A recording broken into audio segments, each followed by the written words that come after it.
25वां अध्याय पुरंजनोपाख्यान का प्रारंभ। श्री मैत्रेय जी कहते हैं, विदुर जी, इस प्रकार भगवान शंकर ने प्रचेताओं को उपदेश दिया। फिर प्रचेताओं ने शंकर जी की बड़े भक्तिभाव से पूजा की। इसके पश्चात वे उन राजकुमारों के सामने ही अंतर्ध्यान हो गए। सबके सब प्रचेता जल में खड़े रहकर भगवान रुद्र के बताए हुए स्तोत्र का जप करते हुए 10,000 वर्ष तक तपस्या करते रहे। इन दिनों राजा प्राचीन वरीह का चित्त कर्मकांड में बहुत रम गया था। उन्हें आत्मात विद्या विशारद परम कृपालु नारद जी ने उपदेश दिया।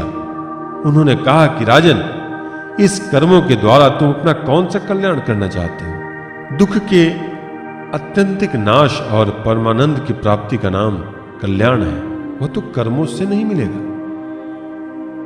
राजन ने कहा, महाभाग नारद जी, मेरी बुद्धि कर्म में फंसी हुई है, इसलिए मुझे परम कल्याण का कोई पता नहीं है। आप मुझे विशुद्ध ज्ञान का उपदेश दीजिए, जिससे मैं इस कर्म बंधन से छूट जाऊं। जो पुरुष कपट धर्म में गृहस्थ आश्रम में ही रहता हुआ पुत्र स्त्री और धन को ही परम पुरुषार्थ मानता है, वह ज्ञानवश संसारान्य में ही भटकता रहने के कारण उस परम कल्याण को प्राप्त नहीं कर सकता। श्री नारद जी ने कहा, देखो राजन, तुमने यज्ञ में निर्दयता पूर्वक जिन हजारों पशुओं की बलि दी है, उन्हें आकाश में देखो। वे सब तुम्हारे द्वारा प्राप्त हुई पीड़ाओं को याद करते हुए बदला लेने के लिए तुम्हारी बाट देख रहे हैं। जब तुम मरकर परलोक में जाओगे, तब ये अत्यंत क्रोध में भरकर तुम्हें अपने लोहे के से सिंगों से छेद देंगे। अच्छा, इस विषय में मैं तुम्हें एक प्राचीन उपाख्यान सुनाता हूं। वह राजा पुरंजन का चरित्र है, उसे तुम मुझसे सावधान होकर सुनो। राजन, पूर्व काल में पुरंजन नाम का एक यशस्वी राजा था। उसका अविज्ञात नामक एक मित्र था। कोई भी उसकी चेष्टाओं को समझ नहीं सकता था। राजा पुरंजन अपने रहने योग्य स्थान की खोज में सारी पृथ्वी में घूमा फिरा। फिर जब उसे कोई अनुरूप स्थान न मिला, तब वह कुछ उदास सा हो गया। उसे तरह तरह के भोगों की लालसा थी। उन्हें भोगने के लिए उसने संसार में जितने नगर देखे, उनमें से कोई भी उसे ठीक न जचा। एक दिन उसने हिमालय के दक्षिण तटवर्ती शिखरों पर कर्मभूमि भारत खंड में एक 9 द्वारों का नगर देखा। वह सब प्रकार के सुलक्षणों से संपन्न था। सब ओर के परकोटों, बगीचों, अटारियों, खाइयों, झरोखों और राजद्वारों से सुशोभित था और सोने चांदी तथा लोहे के शिखरों वाले विशाल भवनों से खचाखच भरा था। उसके महलों की फर्शें नीलम, स्फटिक, वैदुर्य, मोती, पन्ने और लालों की बनी हुई थी। अपनी कांति के कारण वह नागों की राजधानी भोगवतीपुरी के समान जान पड़ता था। उसमें जहां तहां अनेकों सभा भवन, चौराहे, सड़कें, क्रीड़ा भवन, बाजार, विश्राम स्थान, ध्वजा पताकाएं और मूंगे के चबूतरे सुशोभित थे। उस नगर के बाहर दिव्य वृक्ष और लताओं से पूर्ण एक सुंदर बाग था, जिसके बीच में एक सरोवर सुशोभित था। उसके आसपास अनेकों पक्षी भांति भांति की बोली बोल रहे थे तथा भंवरे गुंजार कर रहे थे। सरोवर के तट पर जो वृक्ष थे, उनकी डालियां और पत्ते शीतल झरनों के जल के कणों से मिली हुई बासंती वायु के झरोकों से हिल रहे थे और इस प्रकार वे तटवर्ती भूमि का शोभा बढ़ा रहे थे। वहां के वन्य पशु भी मुनि जनयोचित अहिंसादि व्रतों का पालन करने वाले थे, इसलिए उनसे किसी को कोई कष्ट नहीं पहुंचता था। वहां बार बार जो कोकिल की कुहू ध्वनि होती थी, उससे मार्ग में चलने वाले बटोहियों को ऐसा भ्रम होता था मानो वह बगीचा विश्राम करने के लिए ही उसे बुला रहा है। राजा पुरंजन ने उस अद्भुत वन में घूमते घूमते एक सुंदरी को आते देखा, जो अकस्मात उधर ही चली आई थी।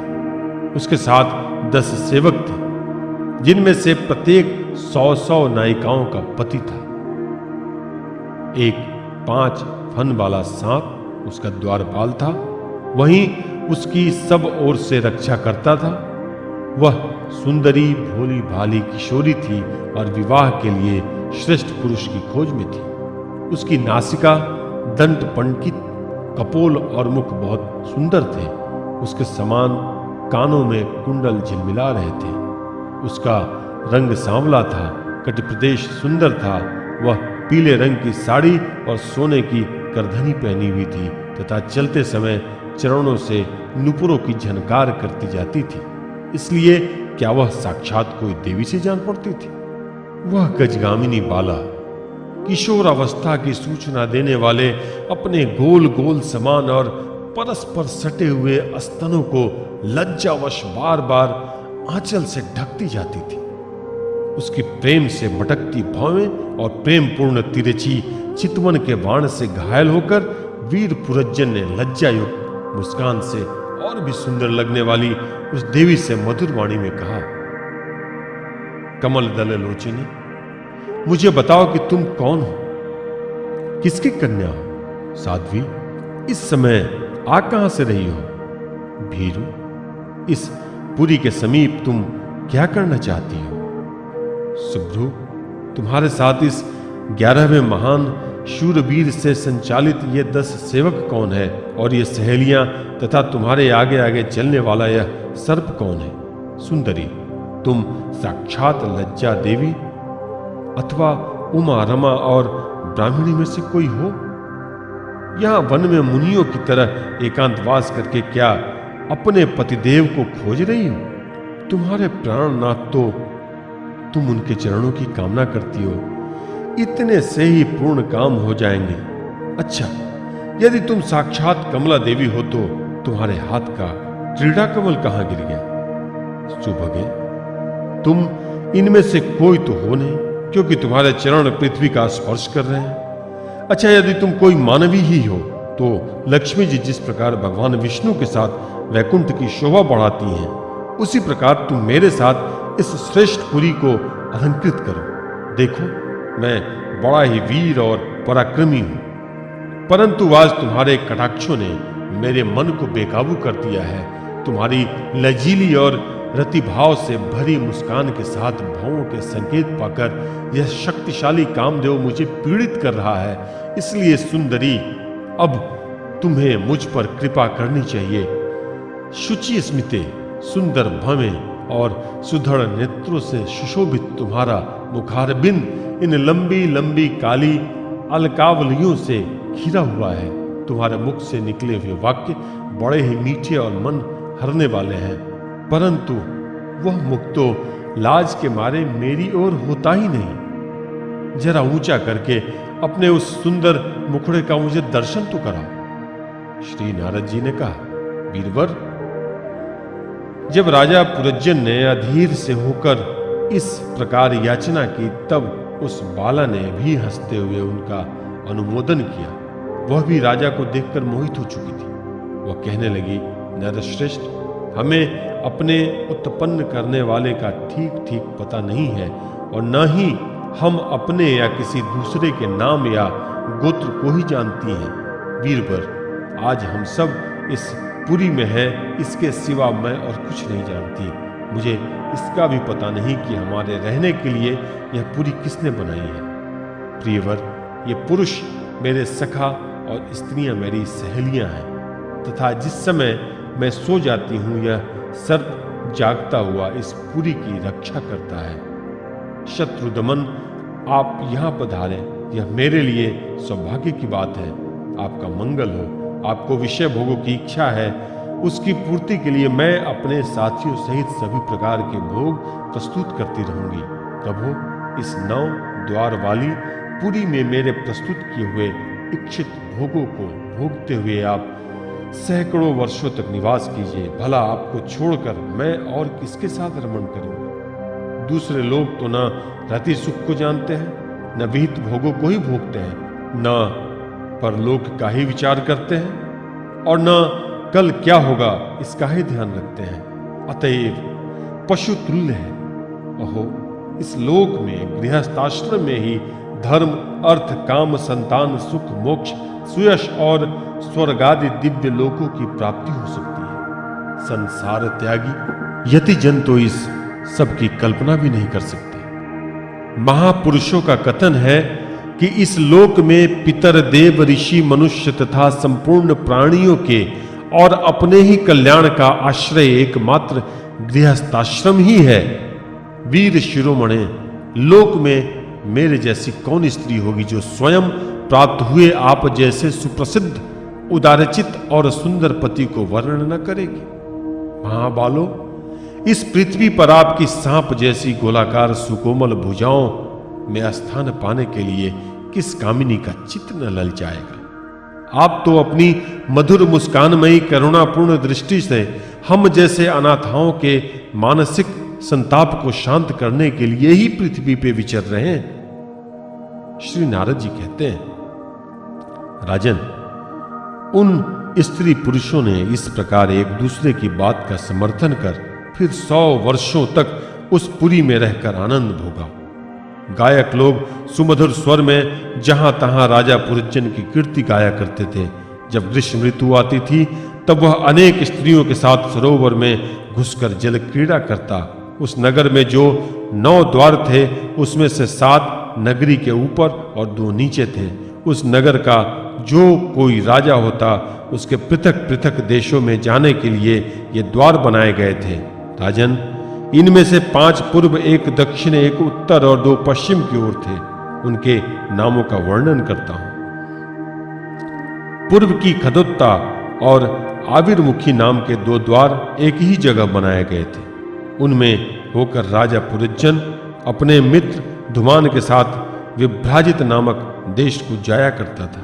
इसी प्रकार उस ओर नलिनी और नालिनी नाम के 2 द्वार और भी एक ही जगह बनाए गए थे। उनसे होकर वह अवधूत के साथ सौरभ नामक देश को जाता था। पूर्व दिशा की ओर मुख्या नाम का और 5वां द्वार था। उसमें से होकर रसज्ञ और विपण के साथ क्रमशः बहुधन और आपण नाम के देशों को जाता था।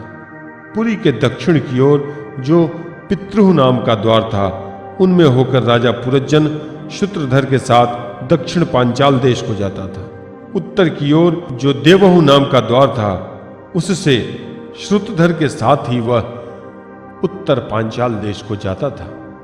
पश्चिम दिशा में आसुरी नामक दरवाजा था। उसमें होकर वह दुर्मद के साथ ग्रामक देश को जाता था तथा निर्तीर्ति नाम का जो दूसरा पश्चिम द्वार था, उससे लुब्धक के साथ वह वैश्यम नाम के देश को जाता था। इस नगर के निवासियों में निर्वाक और पेशस्कृत ये 2 नागरिक अंधे थे।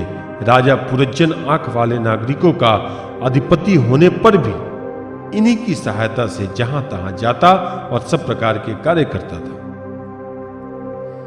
जब कभी अपने प्रधान सेवक विशुचिन के साथ अंतःपुर में जाता, तब उसे स्त्री और पुत्रों के कारण होने वाले मोह, प्रसन्नता एवं हर्ष आदि विकारों का अनुभव होता। उसका चित्त तरह तरह के कर्मों में फंसा हुआ था और काम परवश होने के कारण वह मूढ़ रमणी के द्वारा ठगा गया था। उसकी रानी जो जो काम करती थी वही वह भी करने लगता था। वह जब मदपान करती तब वह भी मदिरा पीता और मद से उन्मत्त हो जाता। जब वह भोजन करती तब आप भी भोजन करने लगता और जब कुछ चबाती तब आप भी वही वस्तु चबाने लगता था। इसी प्रकार कभी उसके गाने पर गाने लगता, रोने पर रोने लगता, हंसने पर हंसने लगता और बोलने पर बोलने लगता। वह दौड़ती तो आप भी दौड़ने लगता, खड़ी होती तो आप भी खड़ा हो जाता, सोती तो आप भी उसी के साथ सो जाता और बैठती तो आप भी बैठ जाता। कभी वह सुनने लगती तो आप भी सुनने लगता, देखती तो देखने लगता, सूंघती तो सूंघने लगता और किसी चीज को छूती तो आप भी छूने लगता। कभी उसकी प्रिया शोकाकुल होती तो आप भी अत्यंत दीन के समान व्याकुल हो जाता। जब वह प्रसन्न होती तो आप भी प्रसन्न हो जाता और उसके आनंदित होने पर आप भी आनंदित हो जाता। इस प्रकार राजा पुरज्जन अपनी सुंदरी रानी के द्वारा ठगा गया। सारा प्रकृति वर्ग परिकर ही उसको धोखा देने लगा। वह मूर्ख विवश होकर इच्छा न होने पर भी खेल के लिए घर पर पाले हुए बंदर के समान अनुकरण करता रहता।